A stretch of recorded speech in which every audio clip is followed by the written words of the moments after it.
Hello. Hey y'all, sorry I'm late. The light bulb behind me was burnt out and I had to quickly replace it just as I was going live, because that's how it be here sometimes. Hope you all had a good weekend, a good week. Mine was a bit hectic.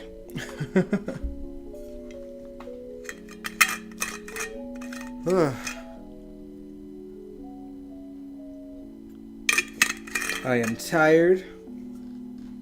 It's been crazy. Some good crazy, some bad crazy. Mostly good. But just very little sleep. So I apologize if I seem a little bit off today. I'm still getting my bearings a little bit, even with the stream. There we go. That's probably a little bit better.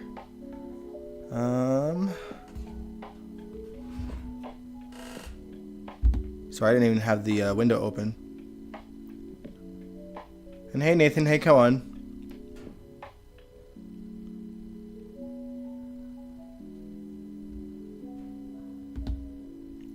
There we go. All right. Hey, Jacarius. What's up, everybody? Welcome to the General Hospital After Show. My name is Dion. I am your host, and I'm glad to be here. Nathan, you asked, did you get a chance to see the Kelly Monaco video of her saying goodbye to her castmates after filming her scenes? No, I read the article on it, but I couldn't find the video. I assume is it on like, when is it on? What social media thing was it on? Because I seen the screenshot of it. I assumed like Kelly Monaco's Instagram, it wasn't there. So I don't know. But yeah, where was that actually posted? And I'll watch it afterwards, of course. My weekend was so hectic that I didn't even get a chance to even look for it more than what I did when I seen the article about it. Hey, Brooklyn. But yeah, like the article wrote out exactly what she said in it. She was emotional, obviously. But yeah, I didn't actually see the physical video of her final goodbyes on set in her little hospital gown with some flowers. Did she say anything about the show? I mean, she was thankful for her time on the show. Like her sort of 25 years in that studio, because she was on Port Charles as well. She did say a big thank you to Mark Cheshner. I can't ever say his last name.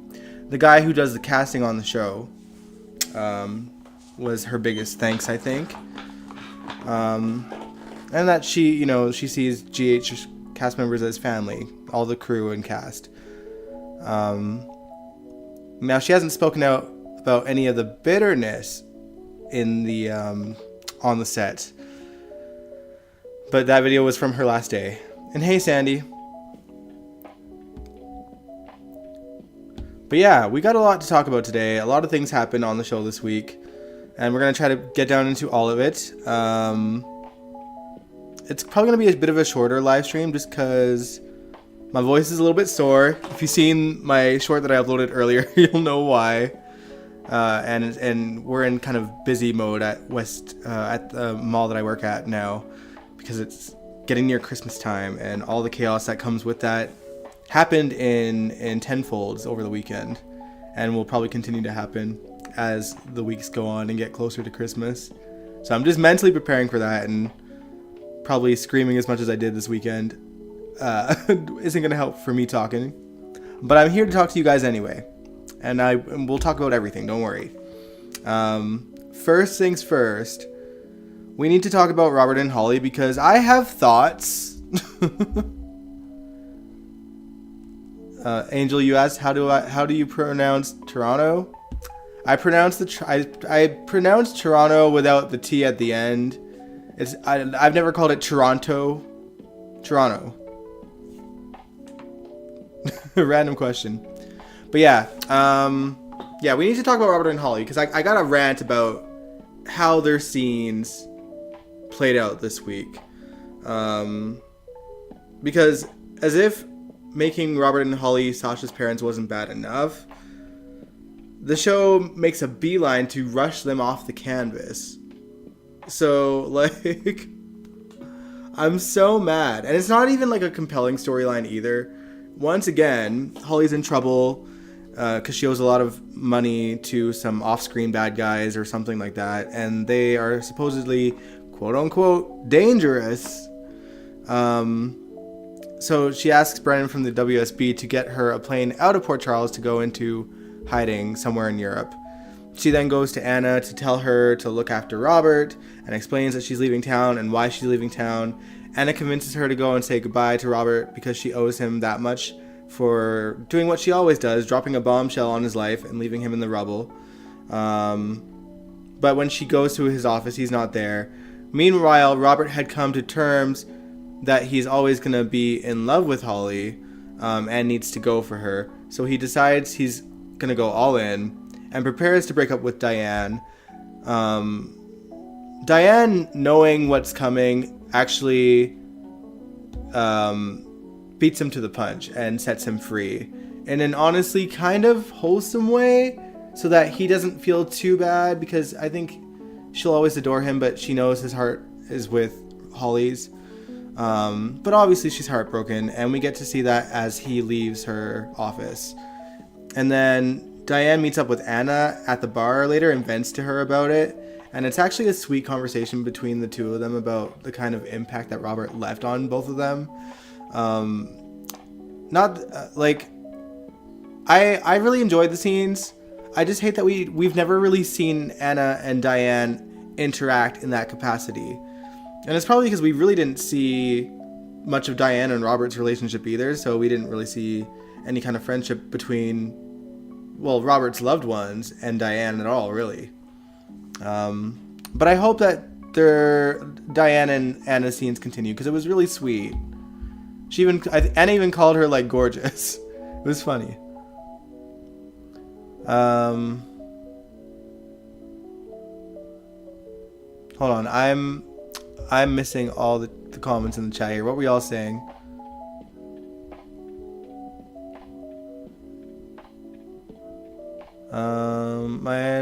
My understanding is that Robert is retiring. That wouldn't surprise me. Like, he's seemed pretty pretty frail over the last year. So it doesn't surprise me that he's leaving.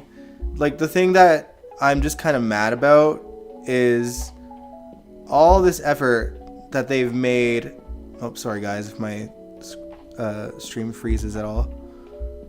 I was trying to reopen my notes there a little bit. One sec.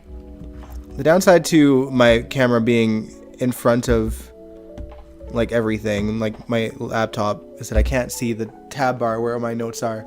There we go. Listen, here's the thing. So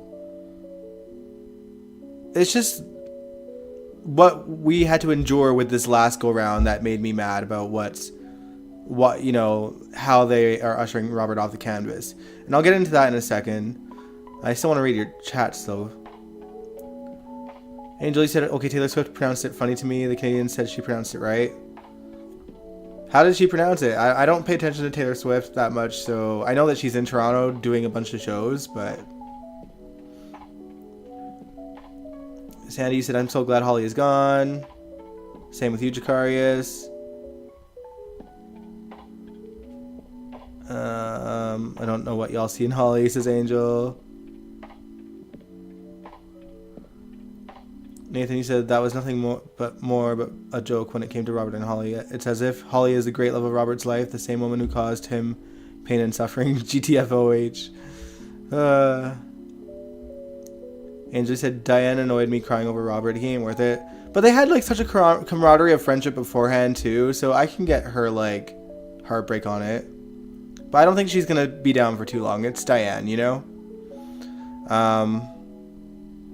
But yeah, so now, and let me just kind of take things back a little bit and just kind of get into the story part, and then I'll get into the rant of why I'm annoyed at this turn of events.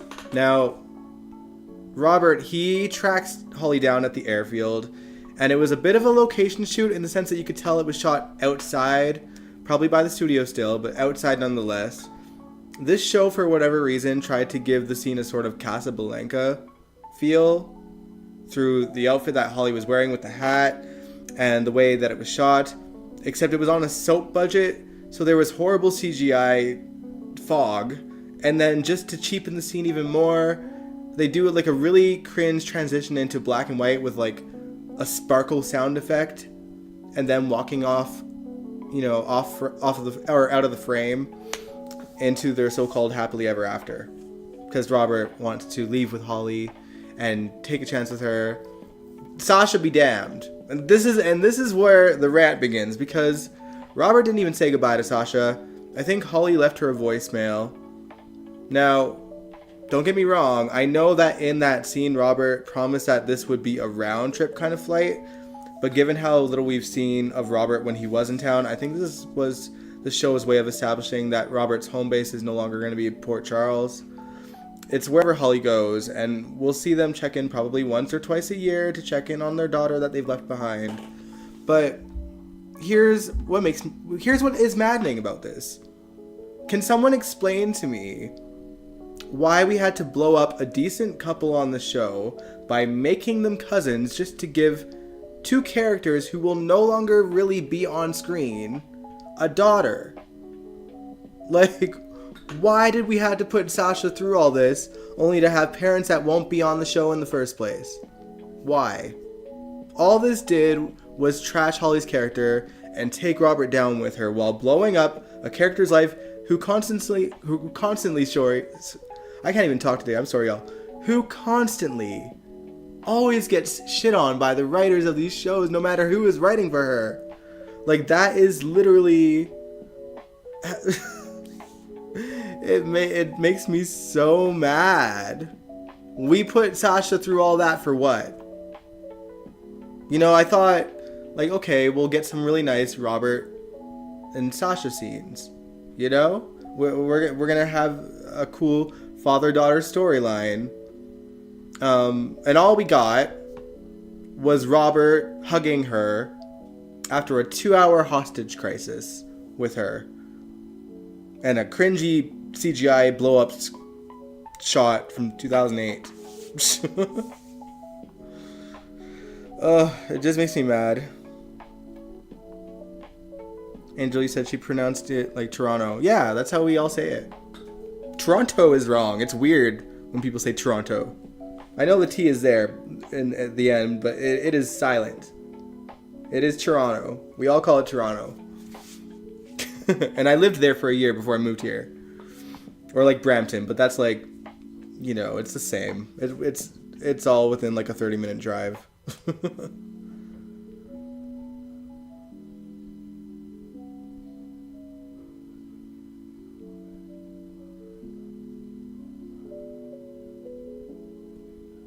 All the people at the Sunday shift hate Sasha and Britain. Who's Britain?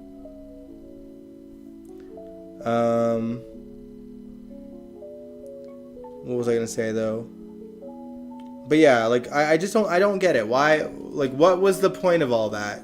Why did we have to endure making these two people Sasha's parents? For what? It even doesn't work in Sasha's favor, because she's established that her mother was dead. And yeah, it's not exactly out of the realm of believability for her to say that her mother's dead because she hates her, but like, it's so irritating. It's so irritating. And I mean, when I think about, like, especially in Holly's case, I think about the Ethan storyline with her, how there was a back and forth on whether Luke or Robert was the father, and then a few years later, they have Holly tell Robert that he was Ethan's father to give him something to live for after Robin had died, when he supposedly already had a daughter out there to live for that she could have revealed to him. Like, that, it just makes that story from back then even more stupid. like none of this makes sense. Like, F- on this storyline overall. It's such a fail of a story All we got out of Robert and Sasha was that father-daughter hug after the kidnapping. And to make matters worse, they've all but hinted that Sasha's gonna end up pregnant with Michael's baby.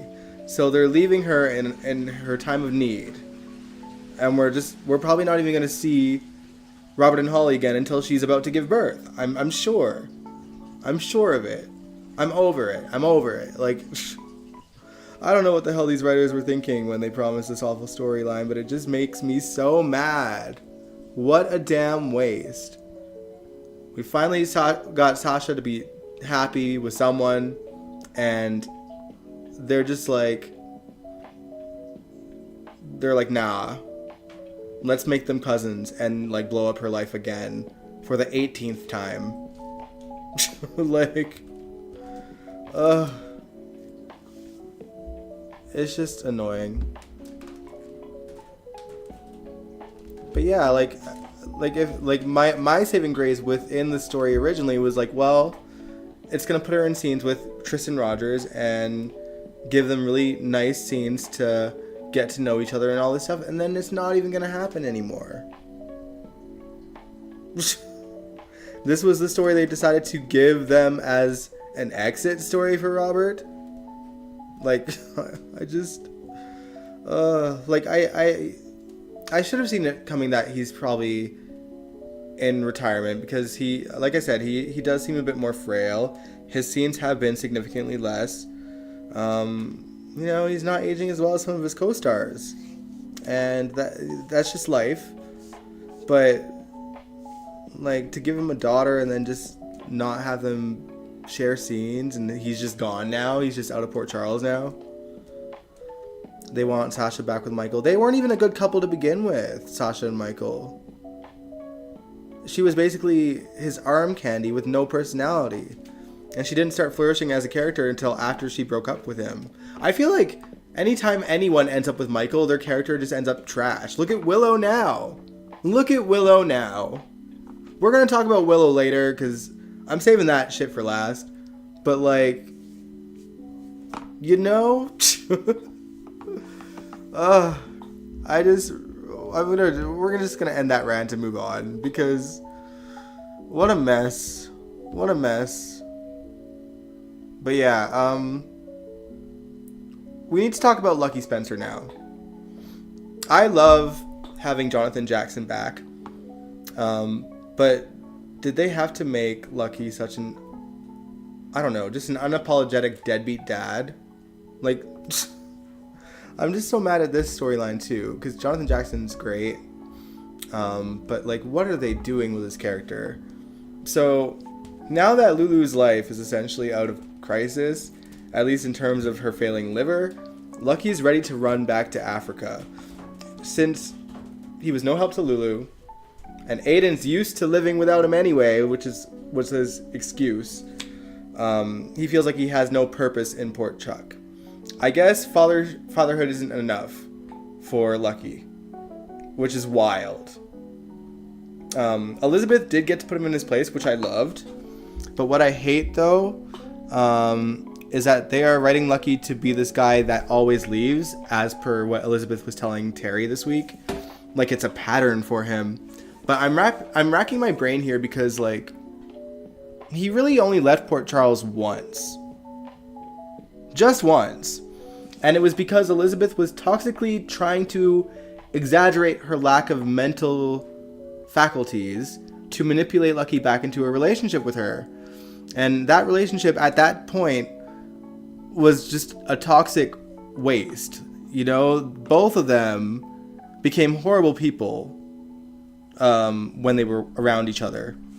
And also, like, this man, like, his wife was just murdered at that time, okay? So, like, as far as I'm concerned, he was right to leave town in that moment, even if it meant leaving his son behind.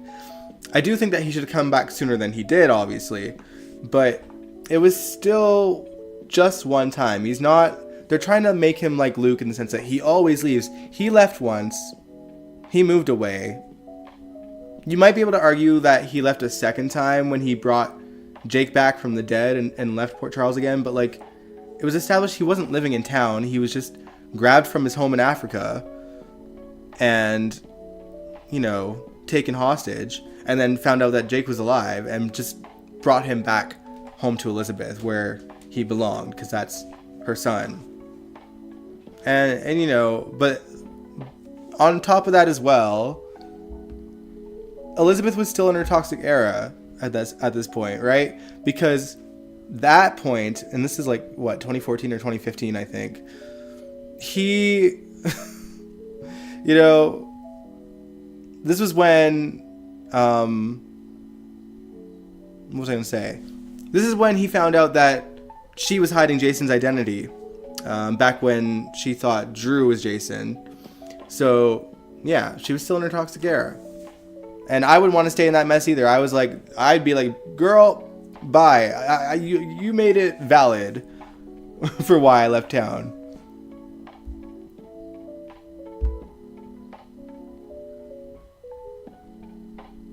What are y'all saying in the chat?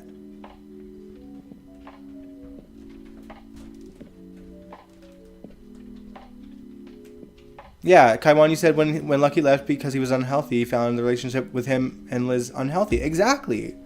It was a toxic situation. He needed to get out of there.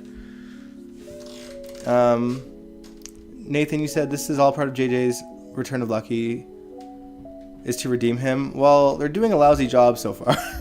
Like, Nathan, you said Liz could take her own advice when it came to Jake, despite the scene she had with Lucky this past week. This is true. Sandy, you said he needs to stop whining and grow up. I agree. Hashtag that ain't my Lucky. Yeah, this ain't Lucky. Angel, you said they made Lucky such a deadbeat. He helped raise Cam and Jake like his own. Then he just left after he found out Aiden was his own. Albert, you said the thing is some people aren't cut out to be parents. Doesn't make him a bad person. And yeah, not a fan of the retcon with Lucky.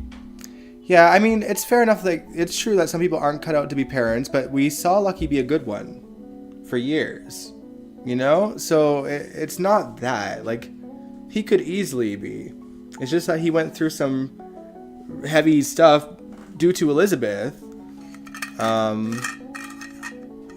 So, you know, did it change him? Yes, but he could still, you know, man up.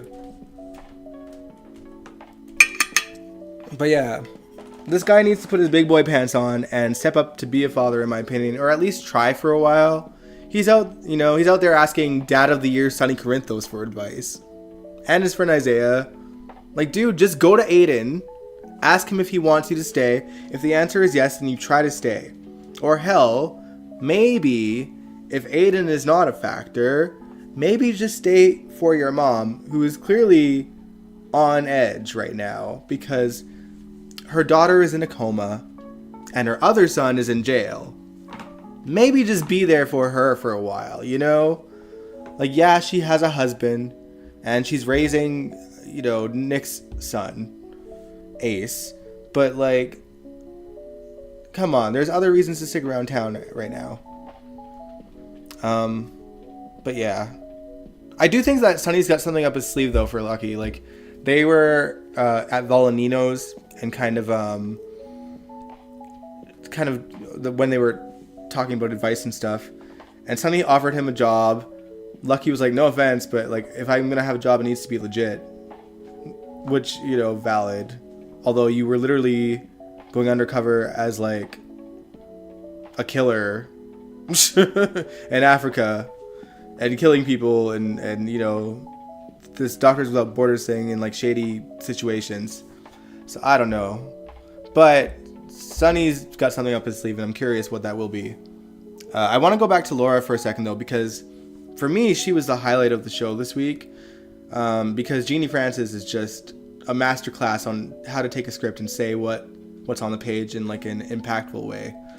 And the scene that I'm talking about is when she goes to Lulu's bedside to tell her that Sam has died and that they had a debt to pay, that it wasn't enough for her to just live in a coma, but she had to wake up and live for Sam's sake. Just her delivery on those scenes were phenomenal. And honestly, if anyone can demand someone out of a coma, it would be Laura. And Alexa Havens, I'm pretty sure, is supposed to debut on the show tomorrow as Lulu. Now, not saying that she's going to wake up tomorrow. I think we're just finally going to see Lulu's face for the first time. But yeah, I mean, but obviously that means she'll be waking up soon. And I'm excited. I'm very curious to see how she's going to portray this character. Because they are really talking to her about, or they're really talking about Lulu in a way that makes her seem like the Lulu that we knew before Emmy, when Julie was playing her. They were talking about a lot, like what her character was like under Julie. I'm hoping Alexa can bring that. And I've also been thinking, like, Lulu's been in a coma for 4 years. The same amount of time that Laura was in a coma before she woke up the first time. And it's funny because when Laura had gone into her comatose state, Lulu was, I think, an 8-year-old girl. And 4 years later, she woke up to be an 18-year-old woman. And it's kind of almost the same situation with Lulu and Rocco. Rocco was essentially a toddler when Lulu was still around. And now he's, I think, 16 or 17 years old himself. So it's almost the same thing. It's almost the same thing. And the way, I don't know if you guys had seen the scene where Laura sees Lulu for the first time and she's all grown up, but just the devastation on Laura's face, and Lulu just devastated that she's upset her mom. Like, it's such a good scene. I know we were kind of talking about grotesquerie being the Wednesday stream, but I kind of want to, if you guys want to watch that Lulu scene instead, I'm down, because it's such a good scene. Lulu and Laura first reuniting.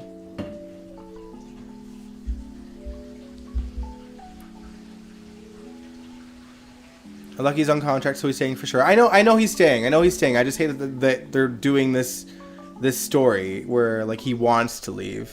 I'm well aware that Jonathan Jackson is a permanent fixture. It's just the writing for it is just annoying.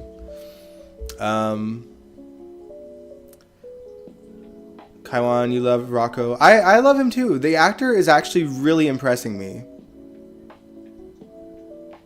Almost as much as actually no, yeah, he is the actor that's impressing me the most, especially his scenes with Dante about Sam, and his scenes with Laura. Like, he's bringing his A game, so I think that he can bring the emotion. I know that we watched scenes of Alexa and the character that she played on All My Children, but most of those scenes that I seen, they weren't like emotional scenes. So I hope that she can bring that too, because Julie was flawless in emotional scenes. Jeannie's flawless in emotional scenes. I hope it's the same for Alexa.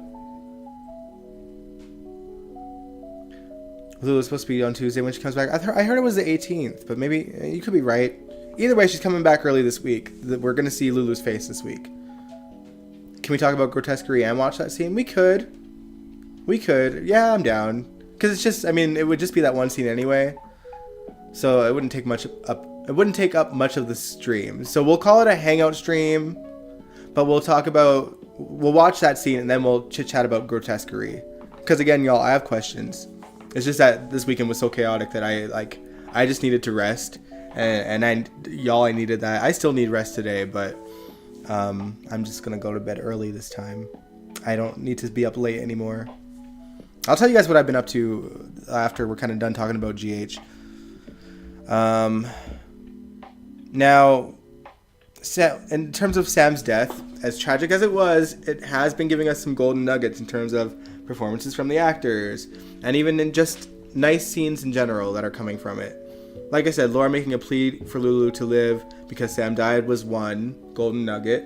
We also had Alexis going into work and Diane being exactly the kind of friend that Alexis needed in that moment. Someone that wasn't going to judge her for going into work to just try to, not lose her mind over the fact that she's lost her daughter, and just respecting that was what Alexis needed.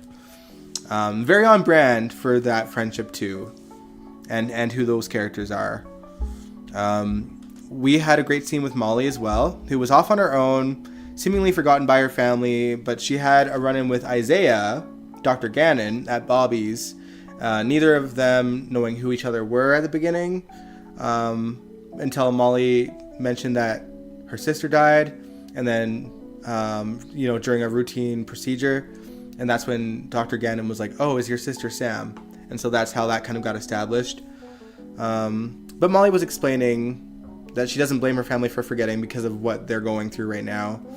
And Isaiah gave Molly a little cupcake with a candle on it to cheer her up. And I love that because it gives us a window into who Isaiah is as a person. He's clearly a very compassionate guy, likely with some hidden turmoil that's made him out to be this way.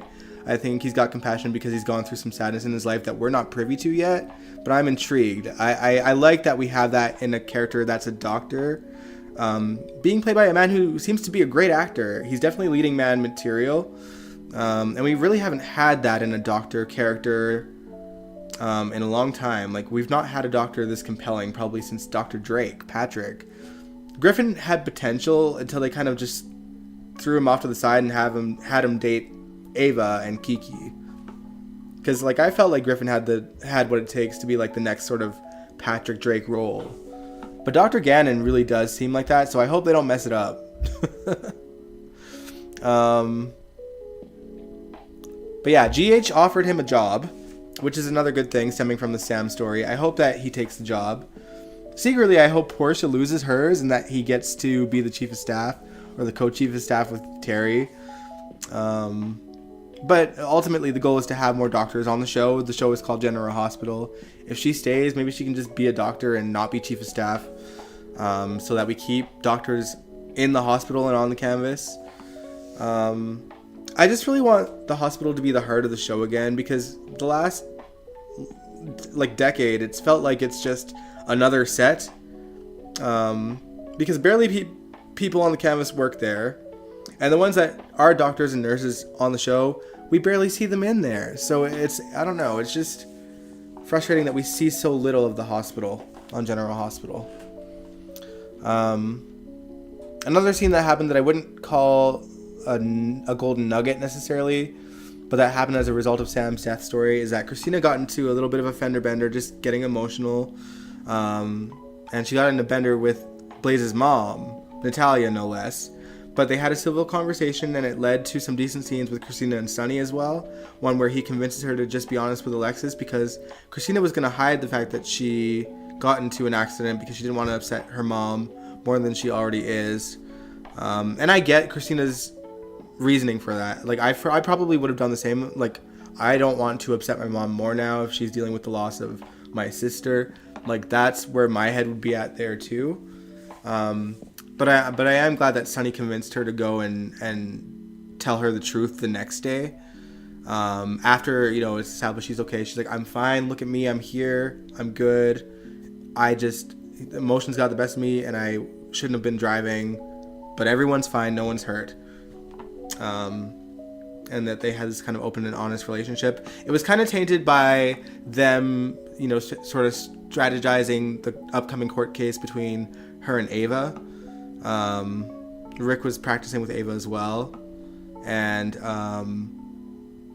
Ava might actually win because of her just being honest about her life that she's kind of lived, and how she could never hurt a mother, and why. Like, Ava has what it takes.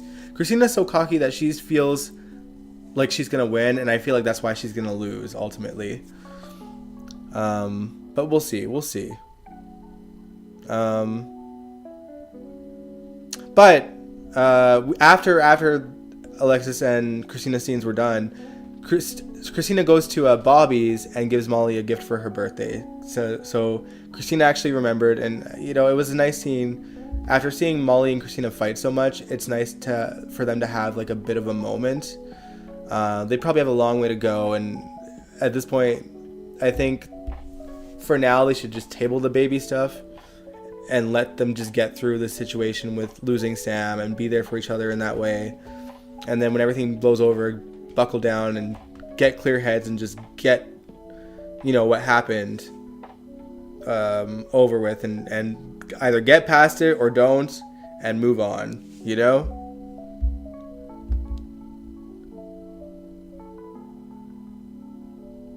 And Brad is going to keep blackmailing Portia. Yeah. Angel, you said they were factually right for Molly's birthday in November. The train wreck was actually in November during this time. Yeah. Yeah, I do remember that. Molly was born after Cameron, but is older than him now. Oh, lordy. I just laugh. Oh, but that reminds me. Before Christina went to Bobby's, Molly had made a wish on the candle of the cupcake that Dr. Gannon gave her. Show of hands. How many of you think that she wished that she'd get pregnant? Because I feel like that's what she wished. Because she said, is it okay to wish something that is definitely impossible? And Dr. Gannon's like, yeah. And I think, I mean, unless she wished for Sam to actually be alive, I think she wants a baby. And she thinks it's going to take a miracle to happen. It seems impossible. She can't have a baby, so maybe a miracle baby, she'll end up pregnant. And like I said, the promo from last week, when it shows the mention of someone possibly being pregnant, it showed Brooklyn, Willow, Sasha, and Molly. And it's weird that Molly was in that promo for that. Whereas everyone else up until that point we had seen could be a possible pregnant situation with all the one night stands going on and whatnot. But I'll say it again though, way too many pregnant storylines happen on this soap. And if they have 3 or 4 going on at the same time, I'll be even more annoyed. But all 4 of those girls they could easily possibly get pregnant. Brooklyn is trying to get pregnant. Sasha is scared that she could be. Willow, it would make sense for her to be pregnant. And you know, she slept with Drew and Michael back to back.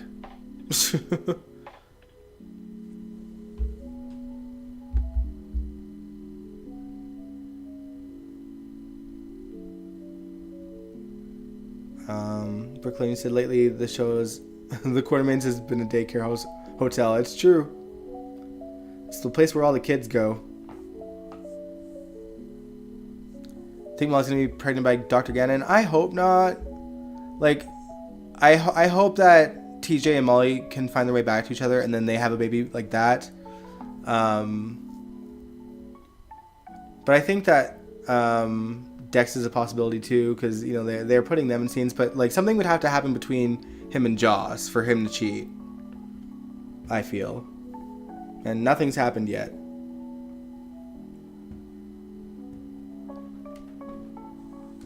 That's all they got in their budget to do, to put pillows under woman actresses' clothes to make them seem pregnant. That's what the budget calls for these days. But yeah, like I said, I hope that she just finds her way back with Dex, or not Dex, TJ, and that they end up having a miracle child. I'd rather it be that than like something stupid like a one night stand with Dex or Dr. Gannon. And we need Dr. Gannon for Jordan, okay? None of this. Don't show interest in any other women right now, Dr. Gannon. Jeez, let this woman have a man. Let her keep a man. Oh, I mentioned Brooklyn, and speaking of Brooklyn, I just wanted to say that I love the scenes where there was banters kind of throughout the week between her and Lois, and occasionally even Ned, that Lois can't keep a secret. Lois could tell that something was going on in the house, and no one was telling her what it was because she can't keep a secret. That something is Willow and Drew's kiss, which has since then turned into a hookup. Little do most of those people don't know. But we did get an answer on the nanny cam and how come Drew and Willow were unaware of it existing when they were jumping each other's bones. Apparently Michael just got it installed recently, so I'll give that a pass. At least they explained it, because it was so dumb to me that like they just didn't know about it. So you know, it's fine now. But you know, Michael's been going through the notions of just like having a cheating wife, And Michael needed a listening ear, and he found it in both Sonny and Jason. He was a lot more cryptic with Sonny, but Jason was the one Michael felt comfortable enough to tell the whole truth to. And as a response, Jason went to the Quartermaine mansion on the day that Drew won his election, no less, and punched him out. And they just beat the crap out of him. And he didn't say why, and he just stormed off. He was just like, you know why. And, you know, Willow came to heal his wounds and put ice on his face and all the whole thing. And they're just like, does Jason somehow know about us? No, it's not possible. I didn't tell anyone. I don't know. Also, like, it just felt so weird that they were like whispering that in a quiet living room when the rest of the family is like right there. I was like, that's so dumb. They didn't even leave the room. Angel said Molly and TJ should have their own baby, miracle endometriosis baby. They do happen. That's how Kirsten Storms got her child with Brandon and Barash. Oh, I didn't know that. That's cool. But yeah, Jason had gotten back to his place above Bobby's while Christina and Molly were there still. And Christina noticed that he looked hurt and called Carly to make sure she checks in on him, which she does. He doesn't tell Carly why he beat Drew up, just that Drew deserved it. Carly went over to Drew's to do some damage control, but Drew knows that this is Carly looking out for just Jason, because that's who she is. But God, this is like the one time where I want Carly to know Michael's business, just to see her reaction. Because when she finds out about Willow and Drew, eventually she's going to find out about Nina and Drew and be twice as disgusted, and I want this guy to be the town pariah. I really do. But now, before Carly had got there, by the way, Drew was talking strategies with Rick on how to keep Jason quiet. He hired Rick to be his lawyer. Rick goes to Jason to make him an offer, which of course Jason refuses. Basically just like an NDA. But damn did I love those scenes between Steve Burton and Rick Harris, because the character of Rick and Jason, their hatred for each other is legendary. And they played it up for real on these scenes. And one of the funniest lines that came from it was Rick, who was trying to goad Jason into doing something foolish to get arrested for. He asked Jason if he wants to hit him, and Jason was like, doesn't everyone? And Rick kind of chuckles, acting fearless and smug, until Jason like raises his hand and Rick flinched. It was just too good. Like, it was so well done, and Rick just seemed so embarrassed, and it was like rightfully so. Like, all talk, no action, that man. And Jason just wasn't falling for it this time. But it reminds me of those scenes where Jason did beat Rick to a pulp once. What are y'all saying in the chat, though?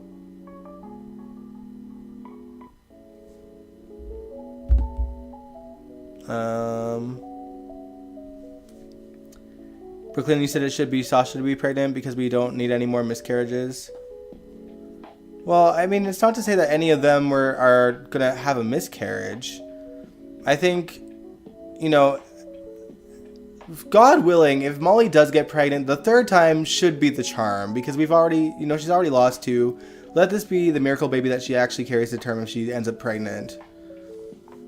Like, because Molly deserves that at this point.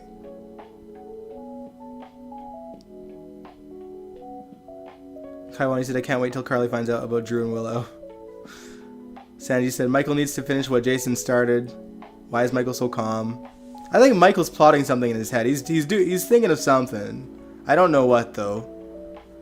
I feel like, oh, you know what it might be? You know what it might be? I feel like he'll leak that footage. I feel like he'll leak that footage of Drew and Willow. I think so. Just to humiliate him.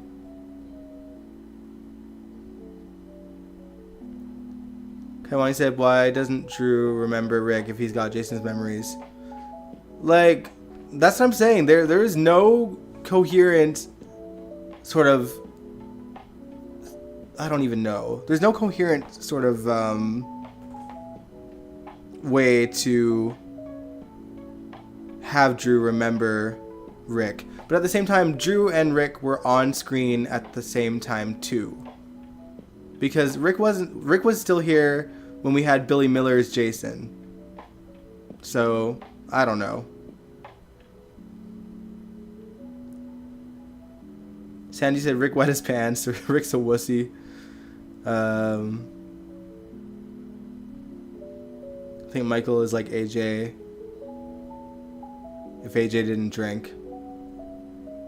Angel said Rick flinched because he remembered the beatdown from 06. Yep. Sandy said Michael should show that video to everybody. He might.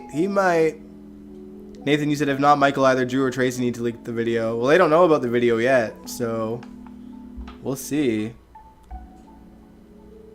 But I suppose, like, technically Ned could leak that video footage to the press of the fight where Cody mentions the Willow and Drew kiss.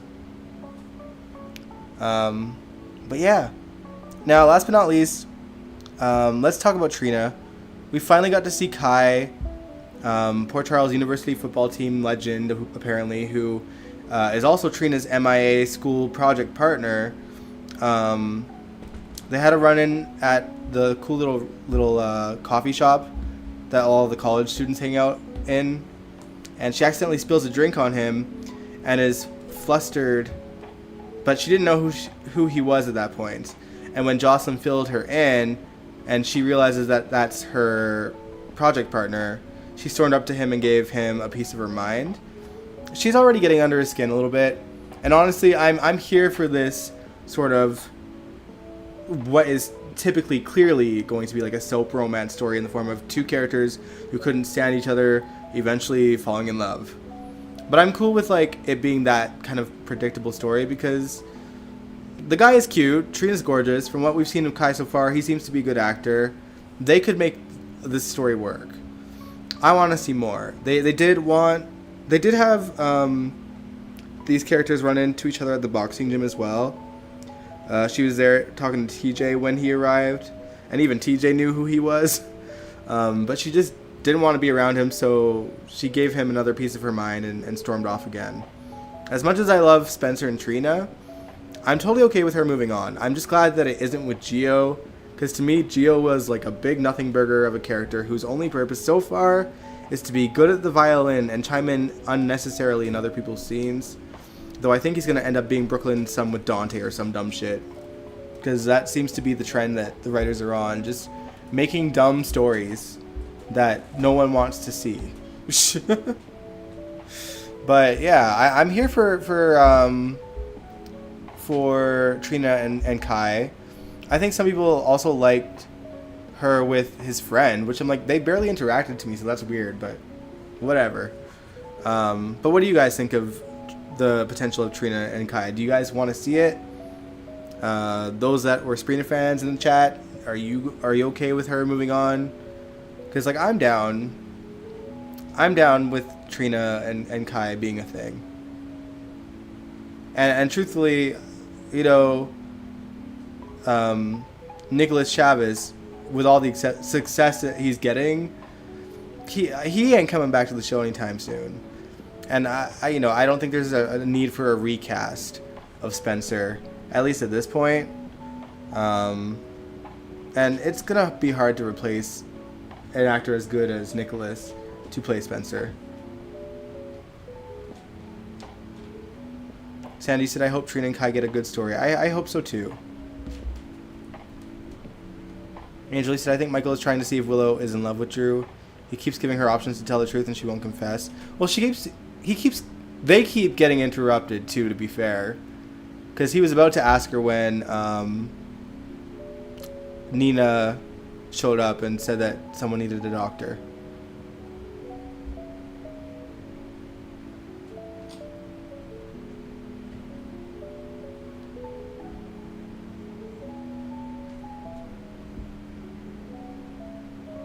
I think he's taking the place of Jeffrey Dahmer guy because the Jeffrey Dahmer guy is doing Marvel now. Well, he's doing Marvel, but like he's supposedly who you're thinking of? Oh my God, what's the actor's name? I know who you're talking about. But he's also been a regular on American Horror Story in the past. Why can't I think of his name? Doesn't matter. You know who I'm talking about. He's apparently coming back for the next season of American Horror Story, so it's not like he's like busy. But he is definitely like, in terms of like popularity, becoming that character right away, or becoming that sort of popular within the world of Ryan Murphy's shows. But he also, and I forget if I mentioned this, but Nicholas got a starring role in the next I Know What You Did Last Summer sequel that's coming out. So, we'll see. Angel said, I'll give Kai and Trina a chance. NAC isn't coming back even though he intends to. He's just trying to be nice to his GH fans. Yeah, like I think he knows that ship has sailed. Like he's off to stardom at this point, and I can't blame him for not coming back. I'm sure, I'm going to assume that the pay for, these TV series are far more than what he would get on GH. The only good thing with GH is that, it's a show that essentially doesn't have an ending. So he could have a 20-year career if the show lasts that long. Or a 20-year career. But yeah. I don't know. I find it is funny too because like I'm seeing him pop up in the weirdest places in terms of like people that I follow on Instagram, because I have my GH after show Instagram, but I keep that separate, and I like any other of my Instagram pages, I don't follow really any of the GH cast members. So like seeing him appear on like some of the people that I follow's stories and posts as like meme content or thirst trap content. Evan Peters, thank you, Angel. Yeah, so yeah, Evan Peters, like he's still very much within that world of American Horror Story and is supposedly in talks to come back for the next season. So he's not the new, but man, seeing Evan Peters and Nicholas Chavis acting beside each other would be wild. That would be like my worlds colliding. But hey, he's getting to work with Jennifer Love Hewitt, and that's kind of like another world colliding because I'm a big 911 fan, and she's on that show, and now she's gonna be in a movie with Nicholas Chavis, which is crazy. But yeah, that about wraps it up, y'all. So much for like shorter live stream. We had a lot to talk about today. So it's okay.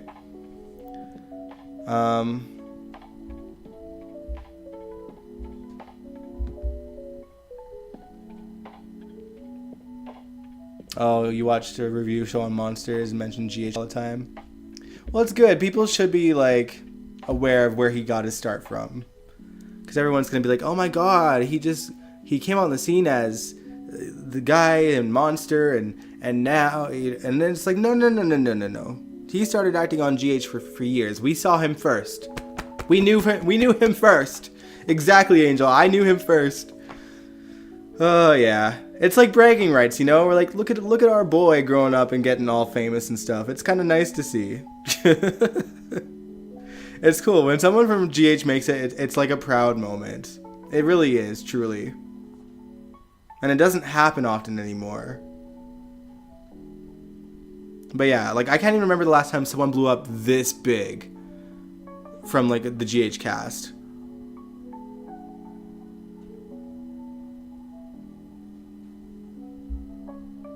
What's the weather been like? The weather is, there's snow. There's not a whole lot of it, but there is snow. Right now it's -4 degrees Celsius, but it is nighttime, so it usually is, and then it's like 6 or 7 degrees in the daytime right now. Angel, we knew he would leave us. Yeah, we called that from the beginning.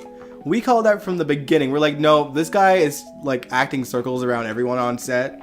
He's going to get famous in primetime. And then sure enough, what happened? He got picked up by Ryan Murphy, who's like top tier in terms of, primetime television gigs. He's got an entire franchise of series and franchises within franchises and it just keeps on going with Ryan Murphy. So his possibilities just with Ryan alone are endless.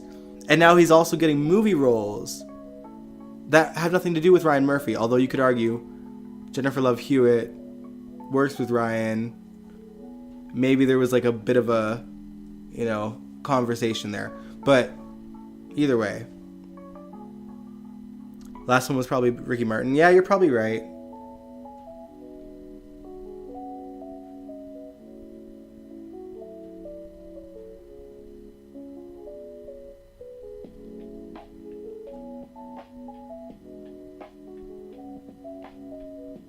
Explain to somebody at work how he told us that the sun is there.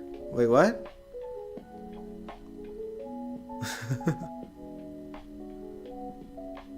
Oh man. But yeah, guys, I'm gonna end this this live stream. We'll have a hangout stream on Wednesday where we're going to watch that Lulu scene. We're gonna talk about grotesquerie as well. I gotta even maybe rewatch the last episode just to try to rack my brain about it, because now there's been a break and now I'm kind of blanking on the show that was already confusing to begin with. That show confused the hell out of me, guys. But yeah, I will catch you guys on Wednesday. If you liked this live stream, give it a big old thumbs up. Subscribe if you want to. I'll catch you out on Wednesday. We'll hang out and we'll have a good time. Mwah! Enjoy your weeks, guys. Good night.